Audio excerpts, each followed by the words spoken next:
Hi everybody, so I'm going to do a video. I'm going to try not to make it too long, but this is should you move to Tampa, Florida. And this is should you move to Tampa, Florida in general, but especially if you are a Black American, should you move to Tampa, Florida? And the reason I am making this specific also for Black people is because I did a video on Vancouver, British Columbia, Canada for Black people, and I did a video on Calgary, Alberta for Black people. So I might as well, make it continue because my people love these type of videos. And if you've been wondering and thinking about it, interested in moving to Tampa, Florida, come on in, and this video is for you. So before we get into the meat and potatoes of this video, I just want to say, and I don't mean this in a mean way, but I need y'all to stay out of Florida, okay? And I can say that because I am a Floridian, a Florida native. We are rare because Florida has become a state with, especially Miami, you got people from all over America, then you got people from the Caribbean, then you got people from Latin America, Miami is a beast of its own, okay? And then people are just moving to Florida like crazy, driving the real estate up, making it unaffordable for people whose grandparents and great-grandparents and great-grandparents are buried here, and this is our home, and people are moving to Florida like crazy. So as a Floridian, like, there's other states, y'all. If you want the ocean, there's other states that can give you that ocean feel. So don't forget about those. I mean, I hate to say it in that way, but even Texans are saying that because Texans are dealing with that issue too. And they're kind of like, please y'all, like, kind of stay out of our state. I mean, it sounds a little rude, but if it was your state, if you're a New Yorker and you had a bunch of people moving there, changing the culture of what you're used to, it would just kind of annoy you. So I just had to get that out of the way.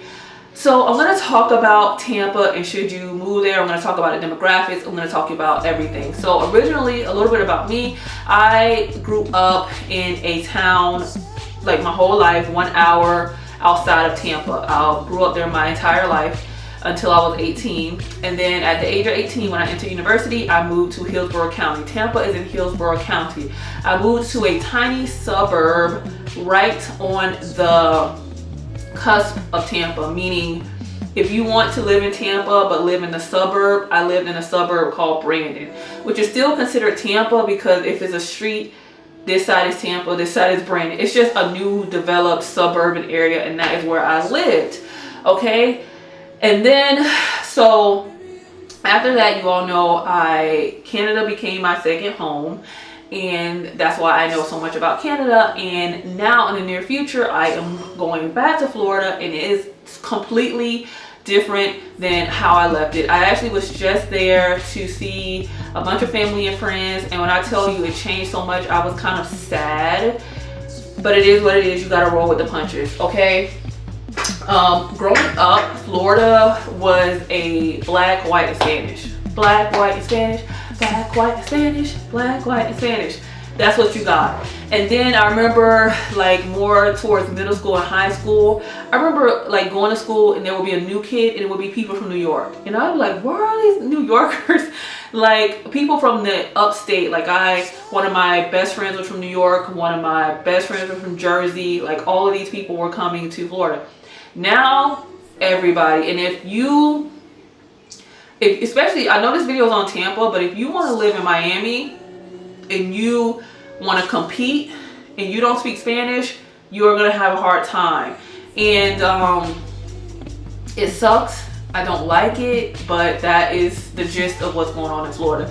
And then I remember I went to Orlando with my family for a family vacation, and there were so many Spanish speaking people in Orlando. So it's not just Miami anymore. It's moved up to Central Florida, and I'm sure at this point it has reached North Florida, which is very country, which is probably going to be the last to really experience the overhaul that Florida is experiencing, but it's going to affect all of Florida. Right now, Florida is considered the most expensive state in the entire United States to live in. which is a very bad thing because minimum wage in Florida is what, is it still 7 something? I'm pretty sure, I'll put it here, but it's still 7 something. So you have a state that has experienced a boom in population. You have a state that the cost of living has shot up like crazy, yet the minimum wage is still very low. Florida has become a paradise for people who are rich or middle class, because the rich is paradise for them. There's no state tax. It's the perfect state for them. Versus like if you live in California and you're rich and you have that state tax, you no longer have that in Florida. And then remote workers, if you're getting a California salary with a Florida price of living, it's better for you, right? But not anymore, because the price of houses and apartments are now so bad that even so, that's why I say it's bad for native Floridians, because if you're bringing your minimum wage from California, or you're making more than minimum wage and you're a remote worker and you come to Florida, but you have someone working at McDonald's in Florida and they're making $725, they can't even afford a studio apartment because they're like $1,000, $1,200, $1,300 for a studio, making $725. That's unaffordable. And you're gonna say, well, they chose a McDonald's job. Listen, everybody cannot be a king. And what I mean by that is, everybody cannot, some people just are not good at school. Some people are just not gonna go to university. Some people, there's gonna be people who have to do the menial labor. So what are you gonna tell everybody there's no menial labor jobs and there's nobody to do the jobs? It's not realistic. You're always gonna need janitors. You're always gonna need trash people. You're always gonna need lawn workers. You're always gonna need your McDonald's workers. You know, you're always gonna need your Marshalls and TJ Maxx and Rainbow workers. So these people need to be able to live somewhere, and there's not enough affordable housing for these people. So that is something the government needs to work on. The government needs to put a cap on, I don't know how you tackle this, but I am a political science major, but I don't want to rack my brain now. But for people who, if you come into the state and you do your state taxes as a remote worker, the government needs to put some kind of, they need to implement something for outside people coming into the states, making it impossible for native Floridians to be able to afford to live. You know, kind of how like when you go to university, in-state people, it's more affordable for them to go to an in-state versus an out-of-state, because they want to make sure those spots go to their the people who live in that state and who are contributing to the climate or economy of that state. It's kind of the same in a reverse way, because if you come from California, you are contributing to the economy in Florida because you're paying rent there, you're paying taxes, but it's also driving out the people who have been there for generations. So there needs to be some kind of loyalty discount, kind of like when you go to Busch Gardens or Universal. If you're a Florida resident, you get a discount because you're a Florida resident. There needs to be something implemented for people who have been there for generations who can no longer afford the state. Okay, I'm gonna just get my little computer because I want to give you my personal, these videos work when you give your personal thoughts, but I also want to give you some facts, okay? So some of the demographics of Tampa. I'm just going to start by saying this says 2022. The Tampa demographic as far as race, the white, sorry, my video is blurry. So the white population is 65.41 in Tampa, so majority white. The next largest population is Black or African American, and that's 23.62%. And I do want to mention that white population of 65.41 includes Hispanics who identify as white, because people forget, I don't know why people think Hispanic is a race. It is not a race. You have Black people who speak Spanish, you have white people who speak Spanish, and you have native people who speak Spanish. So that white demographic is including white Hispanics. And sorry, my camera does not want to focus on me, and that is because there is an overcast outside. It looks like it wants to rain and the light is not hitting right. Okay, 2 or more races, 3.86%, Asian 4.31%, and then everything else is very small. Let's see. I'm just gonna move over to the U.S. Census Bureau and give a little bit of facts about that. I just want to say, as you all know, okay, I do apologize, I am back. Okay, so where was I? I'm just gonna read again, like I was saying, some facts to give you an idea of Tampa. I think I was saying that Florida has always been a swing state, but lately, the past few years, Florida has been leaning Republican a lot. Tampa is one of the bigger cities, so it tends to be more liberal, but I think with so many different people moving in, it is changing. There's a lot of red counties in Tampa. So Tampa is, am I doing this on Florida? Oh no, Tampa, yeah, Tampa. So the female population is 50.7, which means it's half and half. You have half the population is female, half the population is male. It's not one of those cities where you have an over amount of men and a little bit of women, like I think Atlanta, they say. It is a 50-50. So you have an equal amount of men, you have an equal amount of women.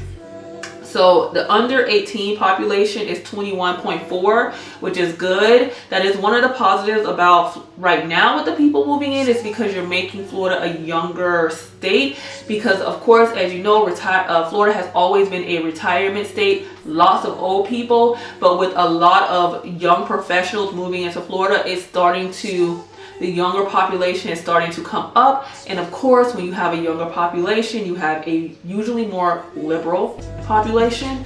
So that is one of the more positives. But if you have a bunch of rich people moving in, they lean more conservative because it's all about the money. Okay, a little bit about the education. So 88.4% of the population have a high school diploma, but only 39.9% have a degree. So less than half of the population has a bachelor's degree, which means if there are a lot of jobs that require a degree, you're going to have a better chance if you have a degree. Okay, all I'm going to kind of read from the U.S. Census on Tampa. I'm going to give you, the rest is going to be just sorry, I'm not in focus. The rest is going to be more so of my personal experience with Tampa, okay? So, if you are looking for a state that is not racist, Florida is not it. I think people forget that Florida is in the South. It is considered a southern state. They think about Miami and they think about it being a vacation spot, and they think that it is not like Alabama or Mississippi or Louisiana, but it is. People also forget, what is the movie Rosewood was about Florida. That's how bad Florida can be. So you will go to a lot of places. I think if you can Google it yourself, and I'll try and include a picture. Florida has, and this is in Tampa, by the way, the largest Confederate flag in North America is in Tampa, flying on I-75, which is the main highway in Florida. And I think when there's been so many protests with people trying to get that freaking flag down, but it's on private property, and Florida is very much of a gun-toting, my property owner rights type of state. So to try and get something happen on somebody's property is very slim to none. When the whole George Floyd protesting was going on, the owners took down their very prominent Confederate flag and they put up another racist flag that to the eye that you wouldn't really know it was racist, but if you look into the research, you know it's just another version of the Confederate, a toned down version of the Confederate flag. At this point, I don't know if they put back up the original Confederate flag, but it doesn't even matter. And that's right in Tampa. I remember when Mom went to get some mace, and I think the racism is so, it's a weird thing because people, especially like the older generation, just you get used to seeing things that are not normal. So my mom went to get some mace from the flea market, and everybody, black, white, Spanish, go to this man in the flea market. And when you walk, I had never been to his little stand. And when you walk in there and you look on the ceiling is covered in Confederate flags. And it's like my mom is buying, and everybody, all kind of black people was going in there, were buying, you know, items from this guy with this huge Confederate flag. It's kind of like you don't even see it anymore. But as someone who's left the country, who's lived outside of the country, these things are much more prominent to me, because when you get an outside perspective, things that have been normal to you that are bad are no longer normal. And I was like, I felt so uncomfortable. But for people who are used to seeing this kind of weird stuff all the time, it becomes like you don't even see it anymore. You become blind to it. So you are not, definitely, especially if you come from a liberal upper state, but there's racism everywhere in America. Coming to Florida is going to remind you that Florida is in the South, especially if you move to Tampa, because it's in Central Florida. So you're getting that big city life, but you're getting that country, old school KKK stuff going on there, okay? As far as the city, is there a lot to do? There's a lot to do in Tampa. The cool thing about Tampa is you're 4 hours from Miami, and you're like an hour and a half from Orlando. So you can quickly go to a vacation in Miami. You can go to the theme parks in Orlando, a short drive, and then right in Tampa you have Busch Gardens. So you have Adventure Islands, you have aquariums, you have a lot of nightlife. If you're young in your 20s and you're a partier, there's always a party, a club going on. What else? Let's see. There's University of South Florida right in Tampa. So there's a lot of youthful, young vibes. There's lots of shopping. I mean, there's always a festival, a concert. There's always something going on. If there's a big artist and he's going on tour or she's going on tour, Tampa's going to be on the list because it's one of the biggest cities. So if you want a city where there's always something going on, Tampa is a city for you. But the beautiful thing about it is if you want to get a more suburban life, there's lots of places on the outskirts of Tampa where you can still get that country or that small town vibe or that suburban vibe. It doesn't have to be city all the time. You're gonna get people with big country accents, but then you're gonna get a lot of, you know, in the know city people. You're gonna get that good southern cooking, soul food, but then you're gonna get like a lot of Cuban and Spanish culture over here. So Florida is a very unique state. You know how they say New York is a melting pot because there's so much cultures over here? Florida is like its own little mini melting pot. There's a lot going on in the States. It's a very unique, weird state. We get what? Ratchet Florida and Florida man and Florida girl. So there's, I mean, it is, I love being from Florida because I love the beach. You get, it's like, okay, you get the tropical beach, you get really secluded, beautiful beaches. And if you want to go to Miami for the happening beach, you got Clearwater Beach, which is a pretty happening beach. But then you have Coquina Beach, which is a more secluded beach, and Siesta Key, which is a more secluded beach. You have St. Armand Circle, which is like, you know, you got a little money, you want to go to the little boutiques. And then we have the Everglades, so you get a lot of the swampiness. So you get that kind of country, swampy vibes. The wildlife is beautiful. There's a lot of bugs, by the way. So if you're scared of lizards and snakes and spiders and all that, we do have that. But you get a lot of beautiful tropical birds. If you're to photography, there's a lot of beautiful stuff to take pictures of. There's a lot of places to take pictures, a lot of backdrops, a lot of scenic areas.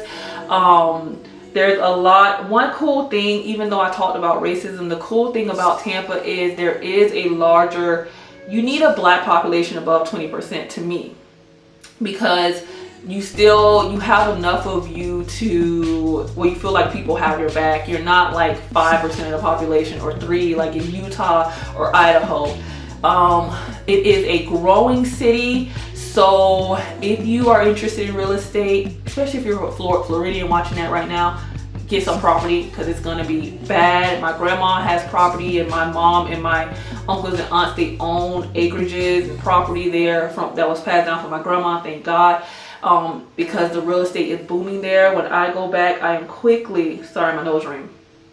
I am quickly looking into real estate because as my boyfriend was looking it up, he said it's not a, Florida is growing so much that it's not a bubble that's gonna burst like in other places. It's gonna people, you know how San Francisco kept growing and growing and growing, and it's at the point now that people can't afford to live there because it never popped. That's kind of what's happening in Florida. Like, it's just kind of growing and growing and growing and growing.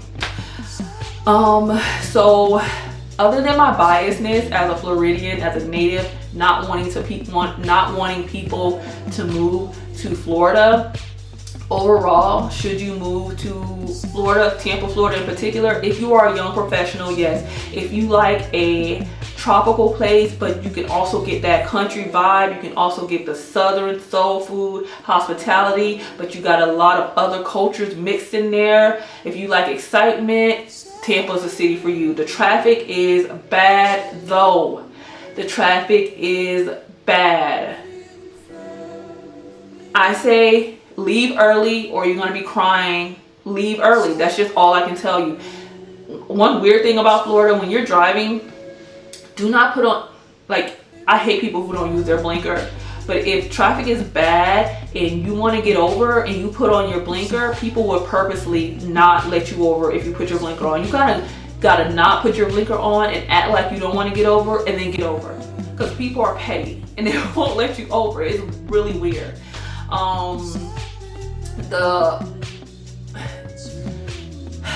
So is it a smart, if you have the money, come to Florida. If you're already struggling, do not come to Florida because the minimum wage is horrible and the price of living right now is horrible. People are having to resort to getting roommates and roommates and roommates because the smallest, crappiest apartment is cheap. I see trailers people are trying to rent in the thousands. And I'm like, seriously?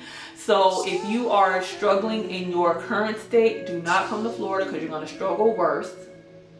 But if you are a young professional and you got a little money to play with and you want a happening place, an up and coming place, then you should come. But that's my take on it. But be sure to remember you are coming to the South, so you are gonna have a Southern experience. Okay? If you have any questions on things I didn't cover because I didn't think of it, sorry, my back hurts, leave it below. I can always do a part 2 and answer specific questions that you want to know because there's things I just won't even think of to tell you about. But oh yeah, the last thing I do want to mention before I leave, we have a lot of historically black colleges and universities. We have Edward Waters College, we have Bethune-Cookman College, we have FAMU, and I know I'm missing some, but we have a good variety of HBCUs. If you are interested in going to a historically black college, which I highly recommend because I went to a PWI and I wish I went to a HBCU. And we are a football state, okay? So if you love football, if you have a kid that's really good at football and you want a good football program, Florida is the state for that. And yeah, I just remembered that and I wanted to make sure I mentioned it. Sorry about the blurriness, my camera is tripping. But I just wanted to quickly do this video. And again, leave questions below and I am more than happy to do a part 2 if there are enough people interested. And yeah, I'll see you all in my next video.